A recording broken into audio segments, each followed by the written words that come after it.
El anuncio del presidente Lula de que Brasil ingresará a la OPEP generó una serie de discusiones. Sin embargo, no ha sido resuelta. Inicialmente, el ingreso a la OPEP podría significar que Brasil se una a los productores para fortalecer la posición del grupo frente a las imposiciones de los países consumidores y su fortaleza en la manipulación de los precios de los derivados.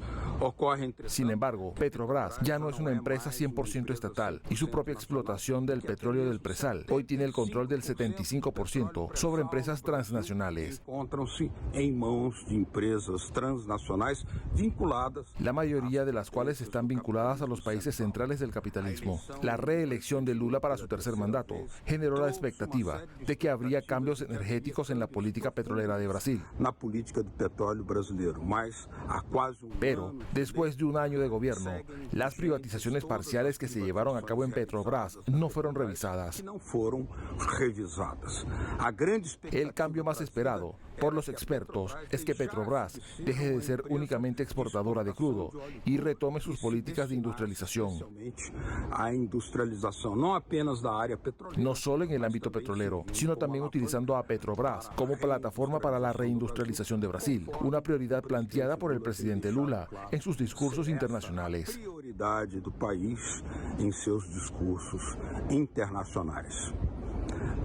Latitud Brasil está comenzando. Hola amigos y amigas del programa Latitud Brasil por Telesur. Es una gran satisfacción este nuevo encuentro. Vamos a entender un poco más la decisión tomada recientemente por el presidente Lula de ingresar con Brasil en la OPEP+. Es una decisión que se remonta a una serie de reflexiones y desarrollos, dado que desde 2006, especialmente cuando se descubrió el petróleo presalino, Brasil también se ha convertido en un gran productor de petróleo. Y, lo que es más, ha alcanzado la autosuficiencia. Pero aún quedan varios retos por responder. Y para ayudarnos a comprender qué significa la entrada de Brasil a la OPEP,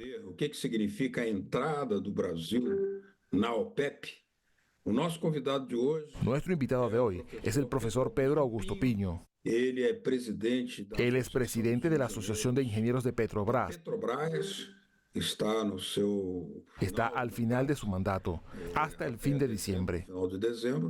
Tiene una gran experiencia, ya que ha dedicado toda su vida a la cuestión de la soberanía energética brasileña.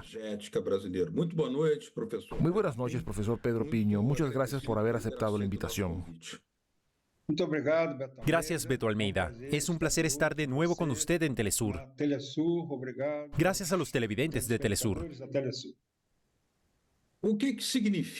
¿Qué significa después de todo la entrada de Brasil a la OPEP? Porque es un momento en el que está en discusión si se produce en el contexto de un cambio de orientación política interna en Petrobras.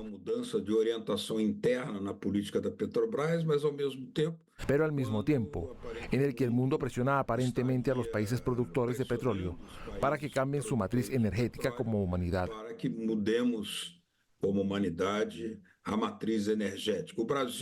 Al ingresar en la OPEP, ¿qué mensaje quiere enviar Brasil al mundo? De hecho, es una pregunta compleja porque hay muchas contradicciones en la acción del gobierno. Intentemos entenderlo. El presidente de Petrobras dice que el proyecto es la transformación de la matriz energética brasileña. Es decir, vamos a abandonar el petróleo por las energías limpias. O sea, su proyecto es la transición energética. Pero este proyecto de transición energética es una vuelta al pasado. No es un proyecto para avanzar. Como por ejemplo, están haciendo algunas empresas de países europeos, principalmente en China, mediante la fusión nuclear. Es una energía que mira el futuro, prepara el futuro. Incluso es una energía limpia. La energía eólica y la solar son energías caras, mucho más caras que el petróleo y mucho menos eficaces. Entre otras cosas porque hacen que el país dependa del clima, lo que no pasa con el petróleo. No hay viento, ni sol, no hay energía. El petróleo no tiene este problema. El petróleo, al tenerlo, se produce energía. Así que ponemos una energía segura. ¿Qué es el petróleo? A cambio de una energía cara e insegura. Ese es un punto. Pero hay un segundo punto, que es que Brasil está desarrollando o pretende desarrollar una matriz de petróleo más limpia. Y en ese momento se une a la Asociación de Exportadores de Petróleo. O sea, los que trabajan para tener petróleo y vender petróleo. Así que hay una cierta contradicción entre esta adhesión a la OPEP y el proyecto de energías renovables. Eso hablando de manera general. Ahora bien, hay otros detalles importantes. En primer lugar, nadie toca el tema más fundamental que existe en la cuestión energética, que es el consumo de energía per cápita. ¿Y eso qué dice? ¿Cuánto desarrolla un país en beneficio propio de la energía que dispone? Para su propio beneficio, la energía que él dispone. Y cuando vemos los resultados brasileños, son realmente ridículos. Según las últimas cifras, Brasil tiene una energía per cápita de 17.300 kilovatios por hora.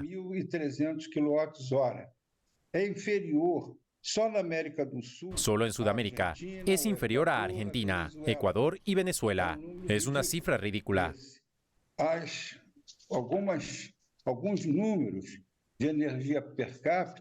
Algunas cifras de energía per cápita, como por ejemplo la de Kuwait, que es un productor de petróleo y lo utiliza para su desarrollo, es de 103.883, siempre en kilovatios por hora. Otra cifra, Singapur, que ni siquiera tiene gasolina, que importa energía. Casi toda la energía de Singapur es importada. Tienen 147.085 kilovatios por hora. En otras palabras, con este resultado en Brasil, en lugar de utilizar el petróleo para desarrollar el país, para aumentar la capacidad energética per cápita en Brasil, que es tan baja, ¿qué va a hacer? ¿Exportar este petróleo para que otros se aprovechen? Dentro de este proceso contradictorio que usted señala, también hay un largo camino recorrido por Petrobras, desde que fue creada por Getúlio Vargas y consolidada en la época del presidente Geisel, y luego profundizada en el descubrimiento del presal por el presidente Lula. Tenemos un camino recorrido para que Brasil deje de ser un país dependiente del petróleo y podría ya, por ejemplo, haberse liberado de la importación de diésel, que todavía importa a Rusia, y también otros derivados del petróleo. El programa de inversiones de Petrobras, recientemente publicado, nos señala como una de sus prioridades la expansión del refino y, por tanto, la industrialización, como pide el presidente Lula. ¿Qué lectura puede hacer usted sobre esto? Es este desajuste el que está produciendo en la gestión energética brasileña. ¿A qué se debe? Verán, Brasil se volvió autosuficiente en la producción de derivados bajo el gobierno de Geisel.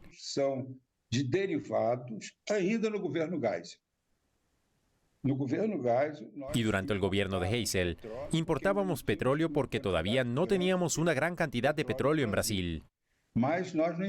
Pero no importábamos derivados, salvo excepcionalmente, en una crisis o alguna cuestión que estuviera fuera de la regla normal, porque teníamos una refinería y teníamos capacidad para procesar el petróleo que utilizábamos. Hoy hemos perdido eso, y lo hemos perdido debido a las políticas de privatización, lo que muchos llaman el troceamiento de Petrobras, en el que Petrobras vende refinerías,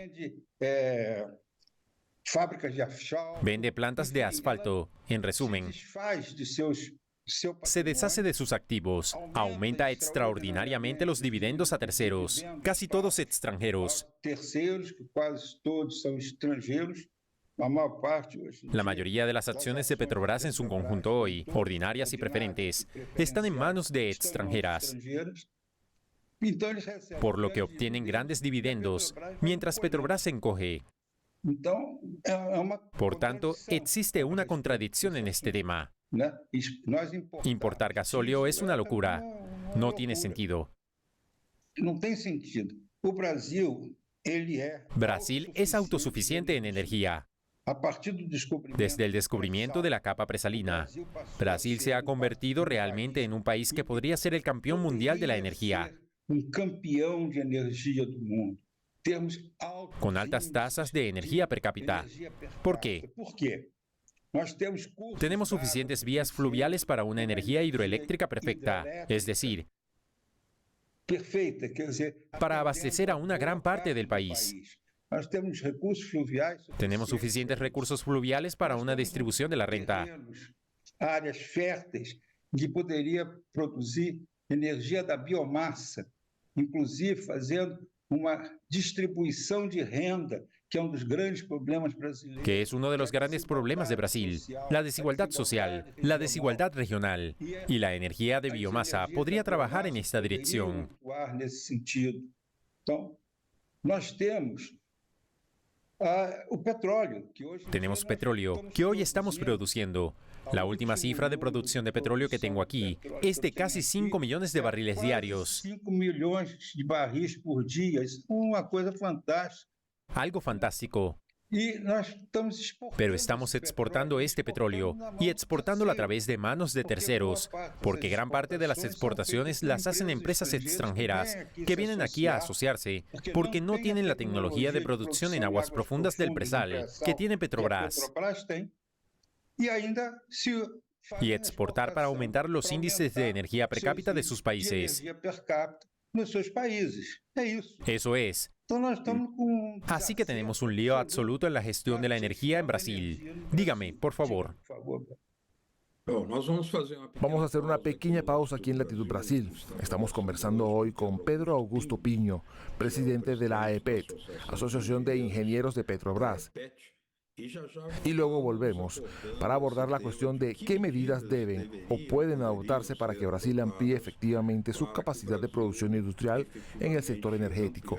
Sua capacidade produtiva e industrial na área energética, diferentemente do que Frente a lo que esperan los inversores extranjeros, que no es más que la privatización cada vez mayor de los activos públicos brasileños. patrimônio público brasileiro. É exatamente a rota Este es exactamente el camino opuesto que Brasil debería seguir. Enseguida volvemos con Latitud Brasil.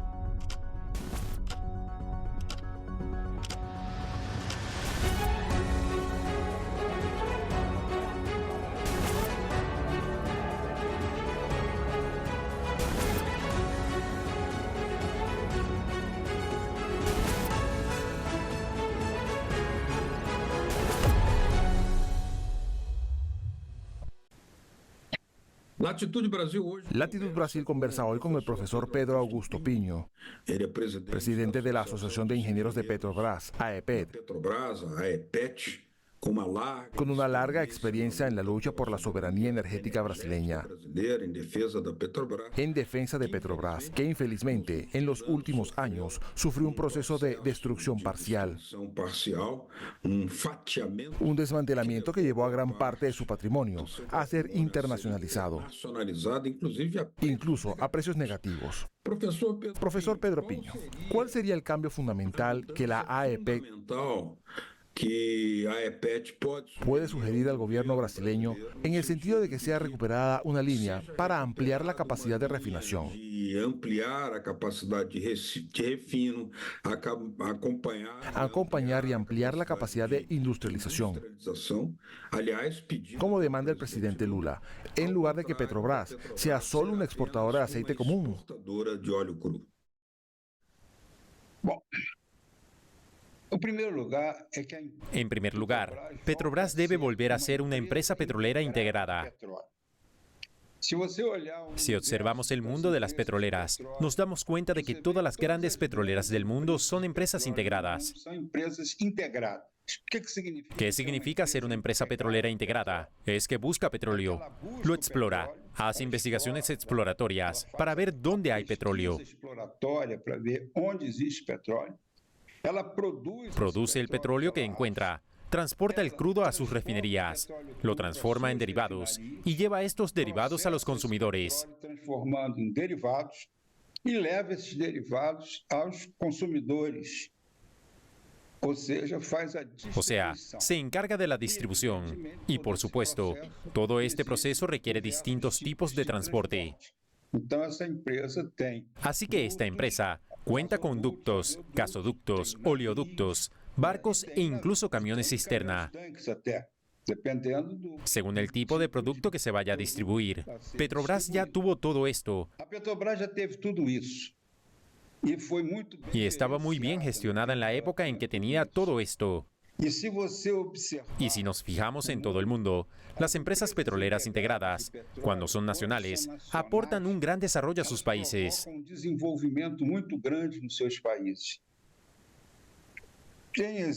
Hay grandes ejemplos de ello. China, India, son ejemplos de empresas integradas.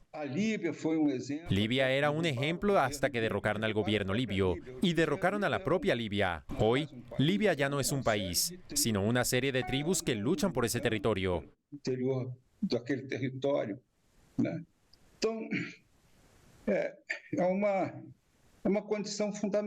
Así que es una condición fundamental para Petrobras, no solo para Petrobras, sino para Brasil. Volver a ser una empresa petrolera integrada. Como empresa petrolera integrada, puede entonces hacer sus planes.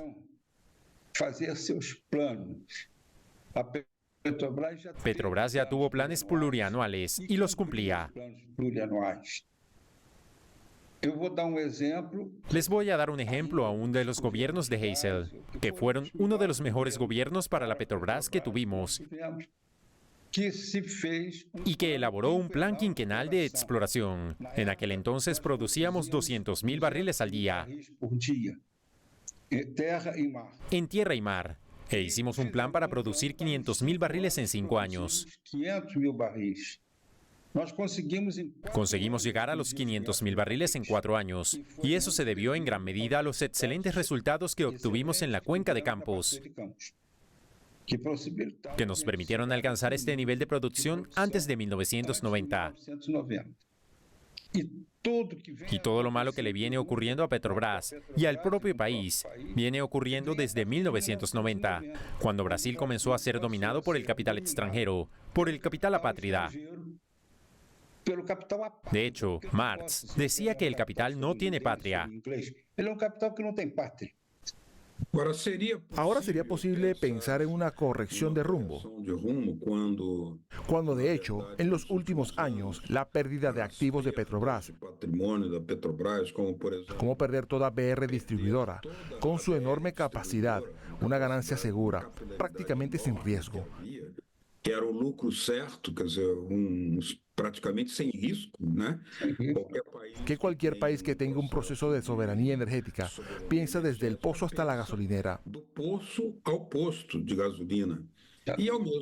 Y al mismo tiempo, Petrobras entregó sus gasoductos y oleoductos, y ahora tiene que alquilar los mismos oleoductos y gasoductos que poseía.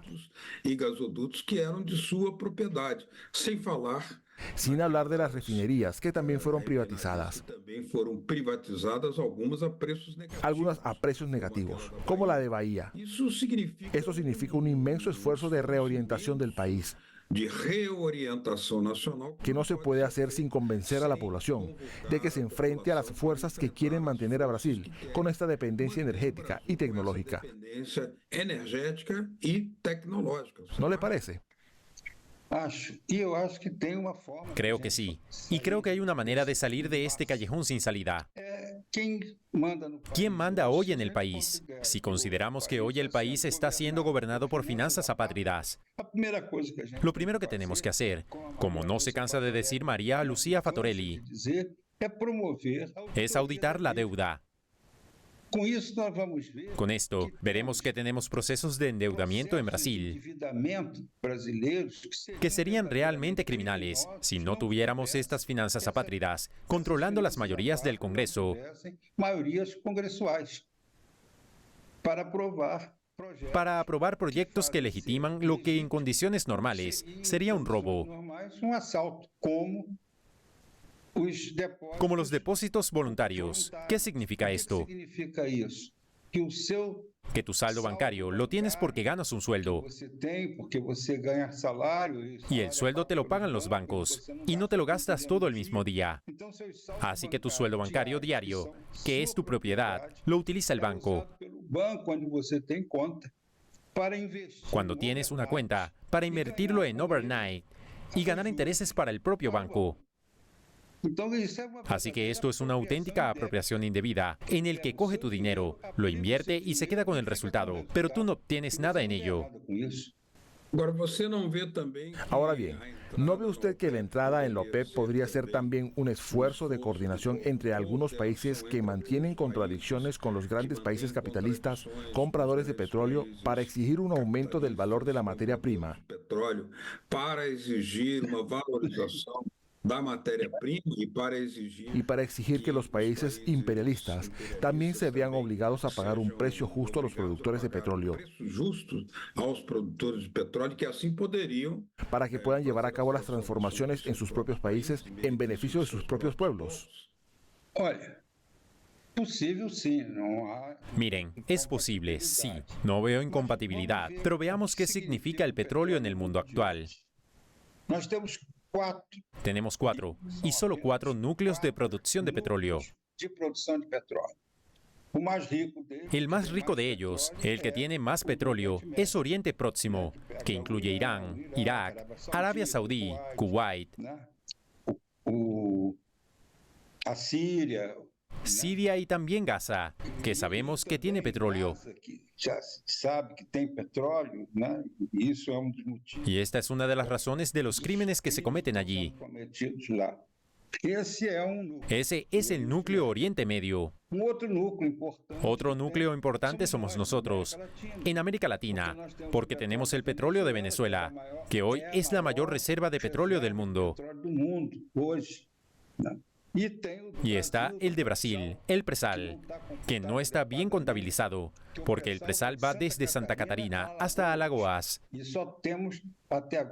Pero hasta ahora prácticamente solo hemos investigado Río de Janeiro y Espíritu Santo, así que este presal es mucho mayor de lo que se calcula hoy.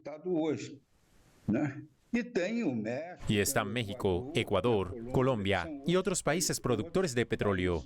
Así que otro núcleo sería Latinoamérica. Outro núcleo que nós temos seria da América Latina. É o caso do México. Senão podia Por México, si no sería solo Sudamérica. O outro é a Federação Russa, que a Rússia é uma... El otro es la Federación Rusa. Rusia es un gran productor de petróleo y cuenta con Kazajistán, Azerbaiyán y Uzbekistán. Todos estos países que forman parte de la comunidad de estados independientes, que es ese conglomerado parcial de la antigua Unión Soviética. Parcial. Este es otro núcleo petrolífero. Y por último, África, que vive su segundo proceso de independencia. Hubo un primer proceso en los años 50 y 60. Y ahora está atravesando un nuevo proceso, especialmente en los países de la región del Sahel. Malí, Burkina Faso, Libia, que es un gran productor. Tem a Líbia, que é uma grande produtora, tem a Nigéria, que é uma... Nigeria, que es un gran productor. Angola, que es un gran productor. Egipto, Sudán, todos ellos productores de petróleo. Então, esses Así pues, de estos 4 centros petrolíferos en términos de reservas, petroleiros, em termos das reservas, nenhum ninguno está actualmente subyugado al contexto euroestadounidense, o que está que incluso está provocando la quiebra económica de estos países. Estados Unidos tiene una deuda enorme. Si se cobra a la deuda de Estados Unidos, el país desaparece al día siguiente. La moneda se extingue. Europa atraviesa una profunda crisis, incluida una crisis energética. Quiero ver cómo va a afrontar el invierno que empieza ahora.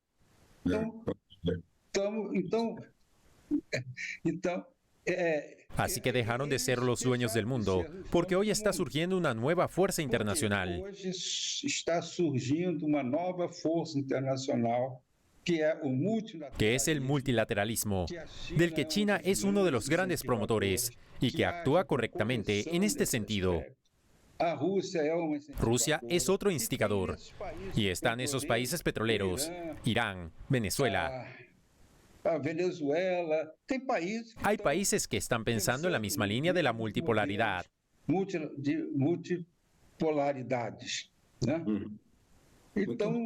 Así se hace. Ese es el camino. Ahora bien, es un camino difícil y que requiere mucha conciencia. Es un camino difícil, no exento de riesgos, pero un camino que hay que seguir con independencia y soberanía. Quería agradecerle su participación aquí en Latitud Brasil. Pedro Augusto Piño, presidente de la Asociación de Ingenieros de Petrobras. Muchas gracias por su presencia aquí en Latitud Brasil. Hasta la próxima. Hasta la próxima. Muchas gracias, Beto Almeida. A ustedes que nos acompañaron, muchas gracias por su atención. La semana que viene volveremos, tratando de captar y comprender uno de estos temas que nos ayudan a entender a este enigmático país gigante del sur, llamado Brasil. Un abrazo. Chao.